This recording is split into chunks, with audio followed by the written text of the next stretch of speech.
Perfect. All right. Well, my name is Stephen Dunn. I'm the author and creator of Hellenistic Christendom.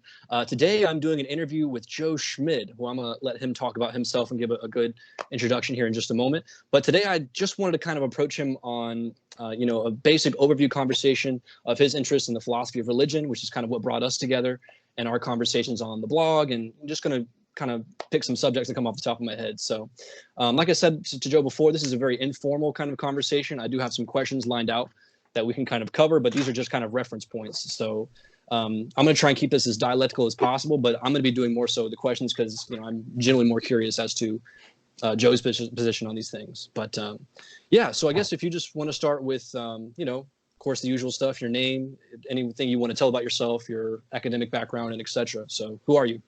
Yeah, so I'm Joe. I am currently a freshman at Purdue University.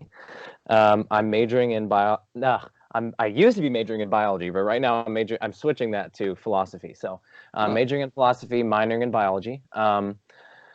And I've got a huge interest in philosophy, and particularly philosophy of religion, primarily, and secondarily metaphysics and philosophy of mind. I guess a fun fact is I recently wrote a book on critical thinking and philosophy. I actually have a copy right next to me. So The Majesty of Reason, it's probably, the lighting's probably terrible, but The Majesty of Reason, yeah, it's called The Majesty of Reason, A Short Guide to Critical Thinking and Philosophy. So that's fun. But yeah, I'm super interested in philosophy. My background is I went to Catholic high school, came to Purdue because it was the cheapest. Yeah. Okay, very cool. Why? So initially you were doing biology, but you made a switch over into philosophy. Was that an initial? Did you know that going into your degree that you're going to make that switch? So that's a good question. I had always been super interested in like evolutionary biology, just because I just think it's so fascinating. And so I knew from a really eighth grade that I wanted to do something with biology. But then I've been passionate about philosophy since eighth grade or something, seventh, eighth grade. I mean, I've always been interested in debating, abortion, all this stuff. I've loved discussing and debating things. So I've been interested in that, but I never thought that I'd try to take that into a career. But after being influenced by certain high school teachers and other people like Beth Seekerd, Josh Rasmussen, and others, I'm definitely going to now pursue a career in philosophy. So, have you known Josh for a while? Yeah. I reached out to him probably I think it was 2018. Wow. And then we've had a really good email correspondence and developed a relationship, which is super fun. Yeah, he's such an awesome dude. Okay, very cool. And so you went to a Catholic high school, you said? Yeah, so I actually attended Catholic grade school and high school. So I'm Catholic since kindergarten through 12th grade. Yeah, so I had theology classes every day, things like that. Yeah. Interesting. And then so I'm just curious just before I get this out the way, but philosophy in eighth grade, dang. My next question on here was what got you into philosophy? Was there any specific philosophers, books, or experiences that led you to an interest? That's a good question. It's I didn't quite know that it was philosophy when I was doing it, but I've always been super interested in just debating things since I don't know. I mean, ever since I can remember. But I remember when I first got an iTouch or whatever back in 4th or 5th grade or something. Yeah. And I got Instagram, and I'd go on and I'd debate people about, it was primarily abortion back then because I was really interested in that in 5th and 6th and 7th grade and so on. So I would always be debating that. And it was usually just the philosophical aspects of it. But I didn't know it was philosophy. I didn't know what philosophy was until probably freshman year of high school. Yeah, I mean, from then on, I got super interested in philosophy of religion, primarily because of learning about evolutionary biology in 7th and 8th grade. So I kind of transitioned from the abortion debate to thinking about evolutionary biology, creationism, problem of evil, problem of animal suffering, how these relate. And so that really occupied me up through my high school years, philosophy of religion, specifically the problem of evil. And then ever since then, it's just been a snowball effect. So I guess it's just been from a really young age, just loving debating and discussing and so on. So yeah, were you ever in debate in high school? we had like a debate club, but I was in other clubs, other commitments, soccer, Yeah. and I think there were better avenues, just like online, talking to like professional philosophers and so on. Okay. So Yeah. So one thing I'm kind of curious about, just personally asking. So you went to a Catholic high school. You went primarily Catholic education, theology classes, and etc. Were these impressionable on you as far as like personal worldview thinking? Like, were you initially raised Catholic and you fell away, or like, is there a story there to that? yeah, yeah. So I was brought up in a very, very devout household, Catholic household. I mean, still really, really Catholic. I'm currently in there because of the quarantine, right? I mean, Sure. I don't really have a place to live other than Purdue, which is on lockdown basically. So, You lived on um, campus? yeah, in the honors college there. Okay. Very So, cool. but not anymore, obviously. So, Yeah. temporarily at home. But yeah, so grew up really devoutly Catholic. I was super Catholic. And then when I started learning about evolutionary biology, it wasn't like, the question was, how do I reconcile this with Adam and Eve? Like, how do I reconcile this with Genesis? Yeah. And I remember distinctly getting the book called The Language of God by the or it's either NHS or NIH director. I'm Oh, blanking on his name. Francis Francis Collins, right? Collins. Yeah, Yeah. Francis Collins. So Okay. I love that book. I got super interested in the BioLogos Oh, website cool. organization. This is in probably seventh, eighth grade, ninth grade, but um, yeah. So I got really interested in evolutionary biology. But I was still super Catholic at the time, and then Mm. probably in ninth grade, in between ninth and 10th grade, I think it was after ninth grade. So probably in the summer of ninth grade, I started really questioning, um, mainly grappling with the problem of animal suffering. Like there have been hundreds of millions of years of predation and languishing and suffering and Mm. carnivory and parasitism. And, you're just like, this was God's creative act, So it's like really trying to grapple with the problem of evil, especially in relation to animals and animal suffering in the Mm. evolutionary process. So, and then that led to thinking about a bunch of other problems in philosophy of religion. And that ultimately led me to become an atheist and a naturalist. And then after sort Mm. of pursuing philosophy in more depth, I've come back to a state of agnosticism. So that's Oh, the story. so you've retreated a bit from the atheism, I guess, that you once kind of had. I don't know if I'd say retreated, but like progressed further and discovered more truths. The complexities of reality have revealed I see. themselves to me. Okay, very cool. Yeah, that was my third question. Was how would you describe your position towards God's existence? I guess would you kind of leave it at that? Yeah, well, so there are different kinds of agnostics. There's an in-principle agnostic and there's an epistemic agnostic. So an in-principle agnostic says roughly that one cannot know either way whether or not God exists. Perhaps it's a limitation to human cognition or perhaps whatever. I definitely reject that wholeheartedly. I think that's very, very false. Okay, Um, wow. there's an epistemic agnostic, which goes on sort of Bayesian credence terms. So a credence is just like your degree of belief or expectation in something, right? So if we have a coin that's fair for all that we know, right? Mm. What's your credence that it's going to land heads? Well, it's 0.5, right? Whereas, if we have a coin and we've been flipping it for a whole week and it's landed tails maybe like 3 times and it's been heads the other thousands of times, our credence that it's biased, it's like weighted in some way, that's probably going to be something like 0.99. Yeah. So there are degrees of belief is not an all or nothing. It's not switch on switch off. So that's the first thing that we need to establish. Belief is not all or nothing. So belief comes in degrees, Mm. and once you get that, you can ask, what's my epistemic credence toward the proposition that God exists?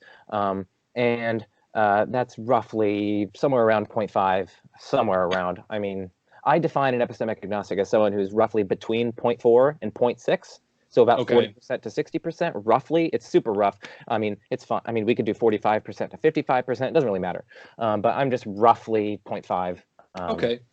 And that's just a personal kind of designation that you would say as far as that credence? Like that's Yeah, just yeah. So okay. credences, I mean, it sounds super subjective, but it's actually based on, like all the evidence that you have available, based on all the reasonings and considerations that you've considered on both sides. You're weighing up, things on this side, like evolutionary animal suffering, hiddenness, different Bayesian arguments. On this side, you're weighing up other things like, fine-tuning, I see. cosmological arguments, contingency. So you're actually weighing up, it's like a very rigorous and substantive way of going about it. And, you just, approximately assign your Bayesian credences based on that. So, it's not just like, what do Okay. I think today? Maybe 0.5. No, it's just like after evaluating the evidence, roughly right now, I'm at 0.5. And, this is always shifting as you evaluate more and more evidence. But, it's kind of like an equilibrium, right? So you can disturb it a little bit and it doesn't change it a lot, but you have to put in a lot of evidence on one side to get it to shift. But yeah, that's a rough way to describe it.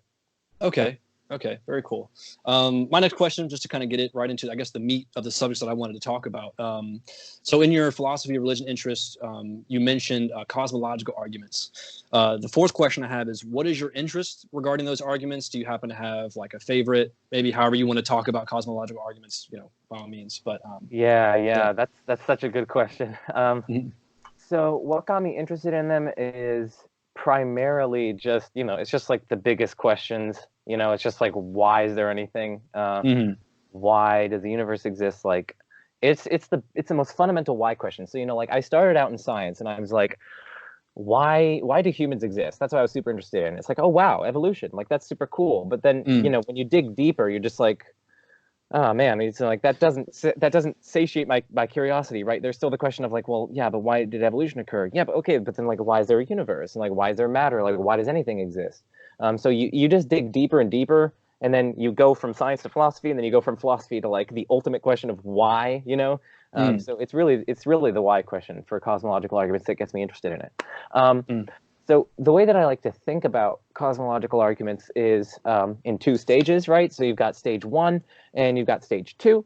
Stage one roughly tries to get to the existence of either some sort of uncaused cause or a first cause or an unmoved mover or an unactualized actualizer or a purely actual being or a necessary being or what have you.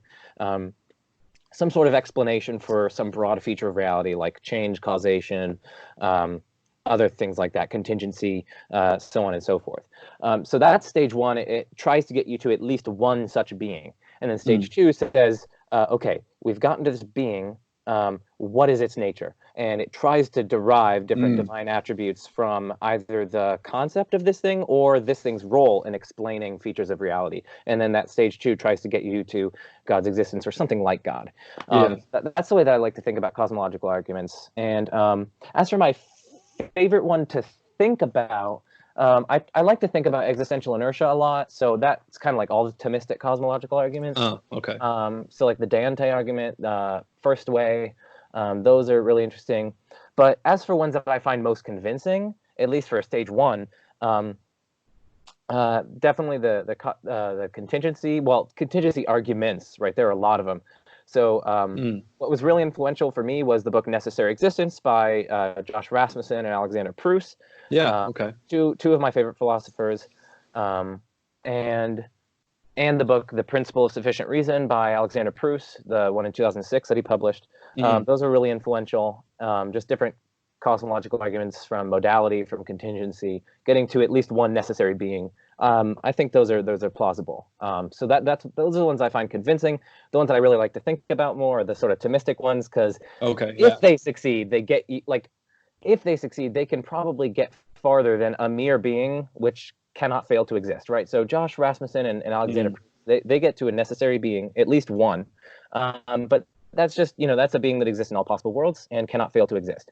But the Thomistic ones are trying to go beyond that. They're trying to get to a purely actual being, or a being whose essence just is the act of existence, or what have you, So it's a little bit stronger, and so I'm more interested in thinking about those just because of the potential to reach such stronger conclusions. Yeah, personally, I've always, just to kind of be speaking, but personally, I've always preferred those Thomistic arguments because, for example, with like the Leibnizian arguments, or really the cosmological argument in the tradition of like deduction, it really became a problem. And for example, in the natural theology in David Hume and Immanuel Kant, which is where we see kind of like those substantial objections to PSR and stuff like that. So I've kind of personally like to throw that stuff out the window, with reasonable degree, and kind of resort to these Thomistic arguments because we're looking to more deductive formulations, and we're not dealing with this matter of approximate,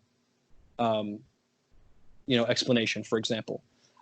So my question is, so when you mentioned the stage one and stage two, you would say that there's and actually a gap that exists between the two, that there's a move between getting from stage 1 to 2 that needs to take place. I was curious if you could talk about that gap problem. I've heard you speak about that before. Yeah. So it's always going to be variant or dependent upon the particular cosmological argument in question. Okay. So if we are talking about, let's get concrete here, both literally and figuratively, because we're going to be talking about concrete beings, but also let's give a particular argument. Okay. So let's give a just a rough and ready cosmological argument from contingency. I'm going off my head, but okay. So we can say that for any plurality of purely contingent beings, so contingent concrete beings are just beings that can fail to exist. They exist in some worlds, but not in others, right? Some possible worlds are not in others. So like this cup, this cup, I'm turning into Josh yet again. If people saw my video with RT Mullins, this cup is contingent, right? It didn't have to exist. First of all, it came into existence at some point. And presumably it'll go out of existence at some point. And it's contingent. It requires some sort of explanation as well. You know, there's some explanation as to why it exists, namely the factory produced it or whatever. So, and this applies not only to one cup or one bottle, but like pluralities of bottles, right? Like it's no easier for a plurality of water bottles to pop into existence uncaused or just to exist eternally unexplained, just a brute inexplicable fact, than it is for one of them to do it, right? If anything, it's harder for a plurality of them to do that, right? Yeah. So we get not only the individual contingent things, but also pluralities made up of purely contingent things require some sort of explanation. Or ground or cause or what have you. But then you can take the plurality of all wholly contingent beings, right? So doesn't include any necessary beings in there. And per our principle that we just got, this is, again, really rough and ready. Per our principle, this is going to require some explanation. Now, the explanation obviously can't be in terms of something that's contingent, right? Because that would already presuppose the very thing in need of explanation, right? If it's a contingent being that's trying to explain why there are the contingent beings that there are, we're already presupposing that there's contingency there in the first place, right? So we have to go beyond the contingent beings. We have to go outside of this plurality because something within the plurality can't account for why there is that plurality in the first place because it's precisely a part of the plurality, and so it's part of the explanandum, right? So we need to get to some sort of necessary being, necessary concrete being that grounds or explains or causes why there's a plurality of contingent beings that there are. Now, again, this is super rough and ready. I'm going off the top of my head, and so we basically just have the causal or explanatory principle in premise 1, right? So for any plurality of wholly contingent beings, there's some sort of explanation or ground. Premise 2, nothing contingent could explain why there is the plurality of all contingent things, and so there must be some sort of necessary being that explains it. So that's the rough and ready argument. And so the thing is, that was stage 1, right? So now we've gotten to a necessary being, but now there's this gap, right? How do we get from necessary being, at least one necessary being, right? There could be like 3 or 1,000 or a billion or what have you. I see.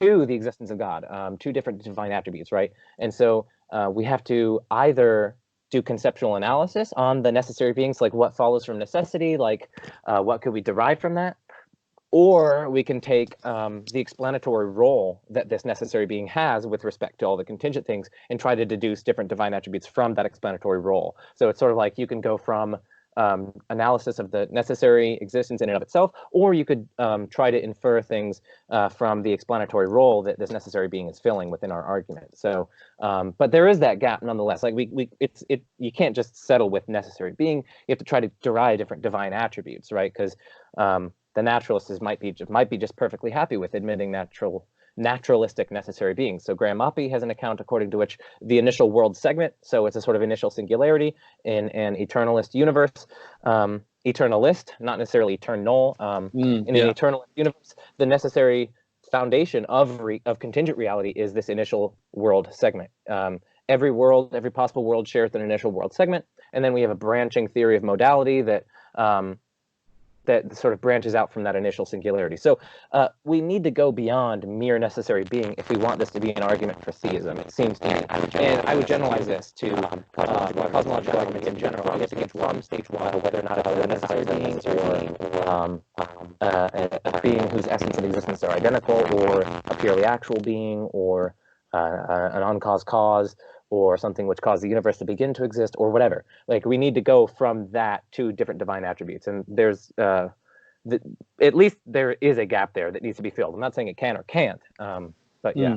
So that was going to be my next question. I was going to ask if you say if it can't be connected, or what are your objections to theists that try to make that link? So, for example, I remember one video you said that, well, we can't say the link between the plurality of contingent things and the necessary ground of existence, or that necessary being, is a necessitating link, because then we have a modal collapse, I think was the argument here.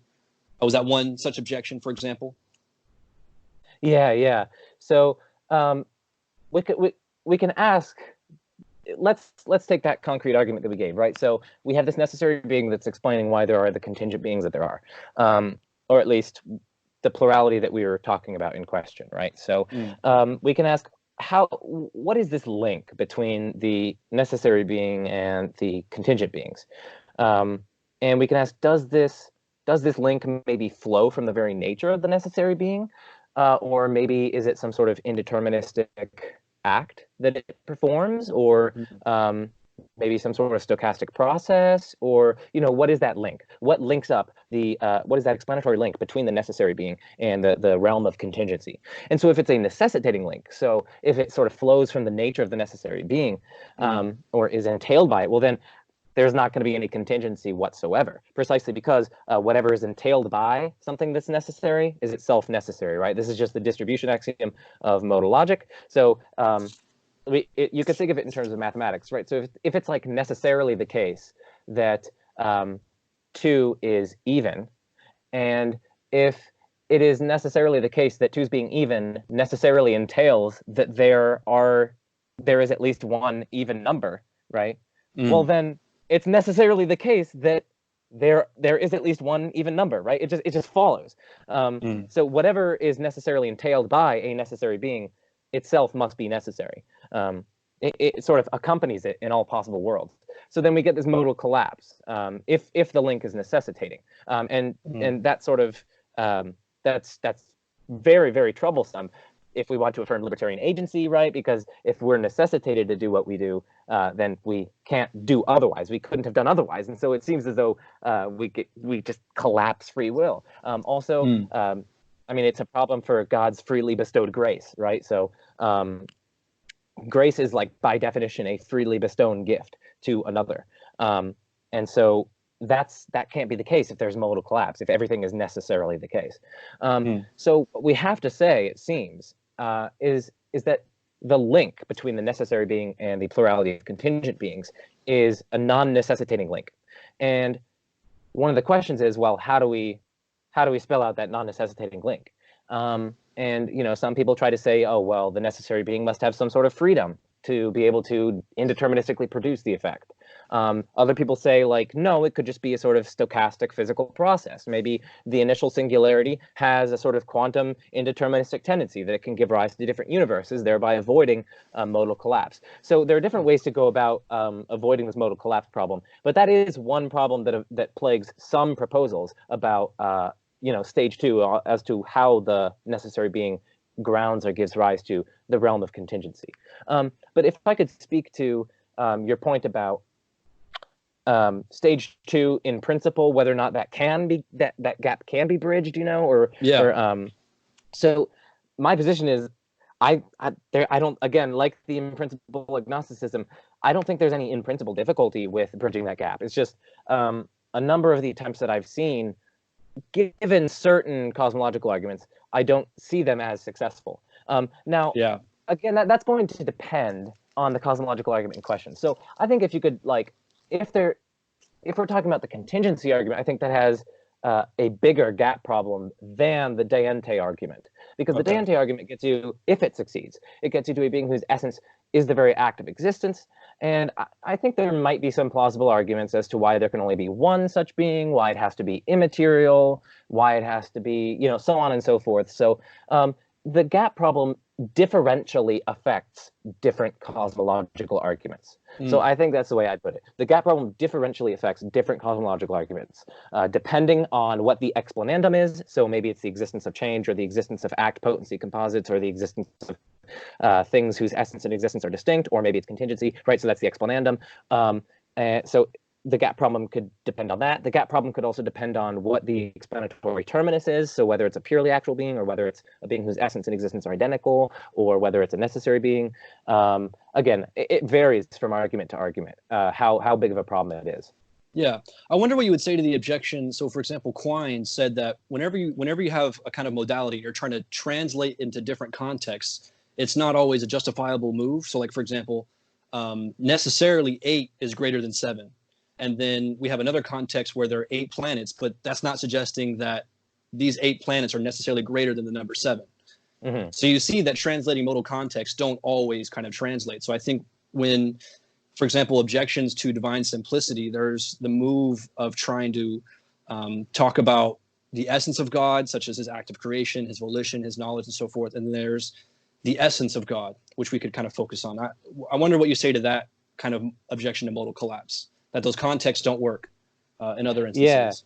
Yeah. So I think it's helpful to recognize sort of the dialectical context at hand. So a dialectical context is just the set of circumstances in which two or more individuals who are discussing an argument, in the set of circumstances in which they find themselves. So dialectical contexts determine what sorts of assumptions are question begging. They determine which sorts of assumptions are perfectly justified. They determine different standards of evidence. So for instance, a dialectical context of like a mathematical journal is going to be different from the dialectical context of like a court case. So there are going to be different standards of evidence, for instance. In the former, you can pretty much only work in terms of like mathematical demonstrations. Whereas in the latter, in the courtroom, like you're going to be able to have testimonial evidence, observational evidence, like, well, I saw him, I saw the murderer, I see. So different dialectical contexts dictate different standards of justification, different assumptions that you're allowed to make use of. So for instance, in a dialectical context where the very question at issue is like whether or not there's an external world, and you're talking with like a solipsist or something. Yeah. You can't help yourself to assumptions that we would normally help ourselves to in other contexts, right? So you can't just like assume that our senses are reliable, because that's like assuming the very question at issue, right? The very question at issue when you're discussing with the skeptic is whether or not our senses are reliable and telling us that there's an external world, right? So you can't help yourself to these assumptions because they're question begging in this context. But in another context, they're not question begging, right? So when we're talking about which team should have won the game given the referee's horrible decisions, we can easily help ourselves to the assumption that there's an external world and that their senses are reliable. You don't question beg in that context if you assume that there's an external world, right? So dialectical contexts sort of dictate question begging, they dictate standards of justification, and so on. So my reason for bringing this up is just because different modal collapse arguments arise in different dialectical contexts. So the one that I was just presenting is in the dialectical context of stage 2, and trying to say, if the theist or someone else wants to say that the link there is necessitating, then we get a modal collapse, right? Okay. So this is a different dialectical context from separate arguments that are over here against divine simplicity, where they're saying, oh, well, the doctrine of divine simplicity is incoherent because it entails modal collapse, right? So there's a distinction between the stage 2 one where it's that conditional claim. It's if you're trying to say that the link there is necessitating, then you get modal collapse. Whereas in the divine simplicity one, in that dialectical context, the claim rather is that perhaps certain aspects of the nature of God under divine simplicity are such that they entail modal collapse. So what I was defending earlier wasn't necessarily the argument against divine simplicity. I was just talking about that conditional claim. So I think it's important to keep those dialectical contexts separate. Okay. Now, I do think that we need to be very careful with rigid designators and descriptors. So one example of this is I actually talk about this some in my book. I could probably get it out and read it better than I could, but better than I could like say it right now. But okay, so we're back editing. I just had to look up something from my blog post because I knew it would explain it much better than I could extemporaneously. So I'm currently on I think it's my latest blog post that's like really long, responding to Tomaszewski and Nimesh and others from the Classical Theism podcast website.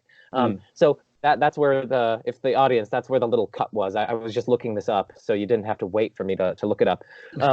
So what you're getting at here when you're talking about, I'm not reading right now. I'm just doing preliminaries.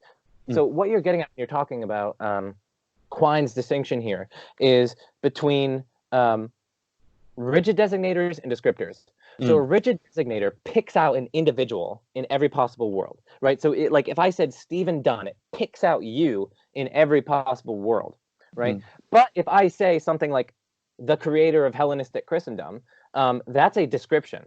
And that could actually be different from world to world. Maybe, for instance, you got sick and, you know, maybe you had to be flown to the hospital before you made Hellenistic Christendom. And let's say you had a brother and he came in and he created Hellenistic Christendom. And so in this possible world that we're talking about, in which you get sick and your brother creates Hellenistic Christendom, he would satisfy that description, right? So although in this world you are identical to the creator of Hellenistic Christendom, Stephen Dunn is identical to the creator of Hellenistic Christendom, we can't infer that that identity claim is a necessary truth across all possible worlds, because we're only rigidly designating you, and we are using a descriptor for the creator of Hellenistic Christendom. Descriptors are such that they could be identical to different things across different possible worlds, but rigid designators pick out the same referent, the same object or the same person or whatever in all possible worlds.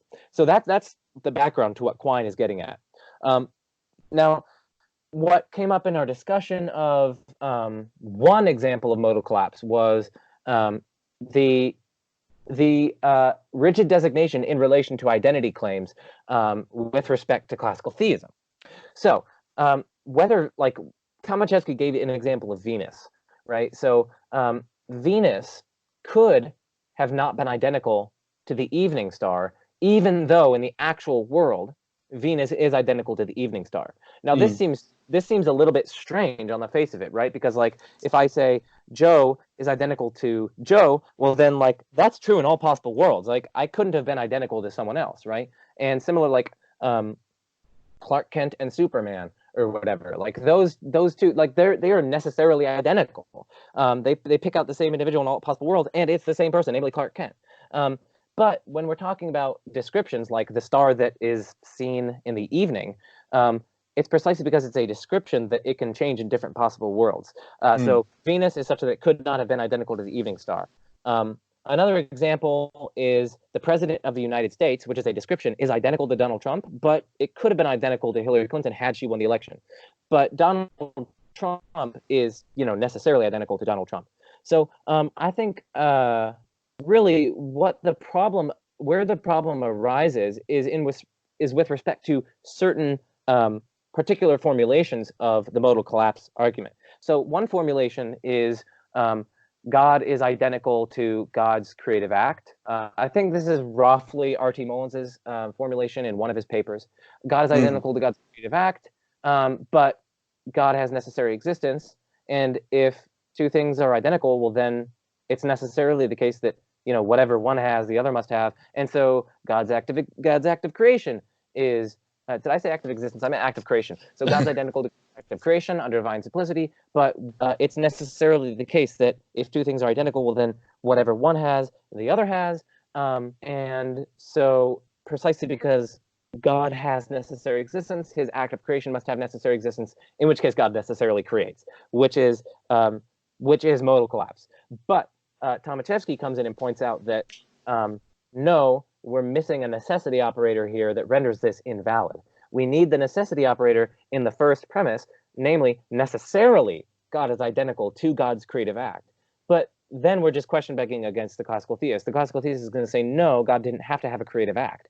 God could have refrained from creating. And the difficulty here is precisely what Quine identified, right? It comes in because we're treating God as a rigid designator, and we're treating God's creative act as a description. And it's precisely because the description could have failed to obtain that we can no longer assume that identity ranges across all possible worlds. It's just like the president of the United States. Although Donald Trump is identical to the president of the United States in this world, it's not the case that in every possible world Donald Trump is the president of the United States, precisely because Hillary Clinton could have won. And it's precisely because we're mixing up these rigid designators with the sort of descriptions. So I do think that is a successful objection to that formulation of the modal collapse argument against divine simplicity. Okay.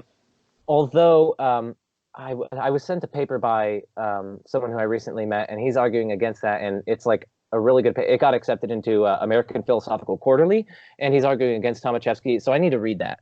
So I guess a healthy agnosticism is warranted here. But I do think, at least at present, I do think that there is that the modal fallacy there in that particular formulation. But there are other formulations that don't have to do with this sort of mistaken modal quantifier shift. So, for example, the explanatory difference principle argument doesn't make that fallacy, because we're not talking about God being identical with God's creative act. We're talking about differences in effects presupposing differences in causes. So I think it sorry for being long-winded, but it differentially affects different dialectical contexts yet again. So it'll affect some arguments for modal collapse, but not others. Okay, interesting. I'm actually curious, just for the sake of, did you ever read from the post, or? Oh, unfortunately, no, I didn't. No, you're fine. If you don't need, I mean, you can if you like. I didn't know if you ever got to it or not. No, I didn't read from it. I didn't need it. Turns out I bundled my way through explaining it. Brilliant. Absolutely brilliant.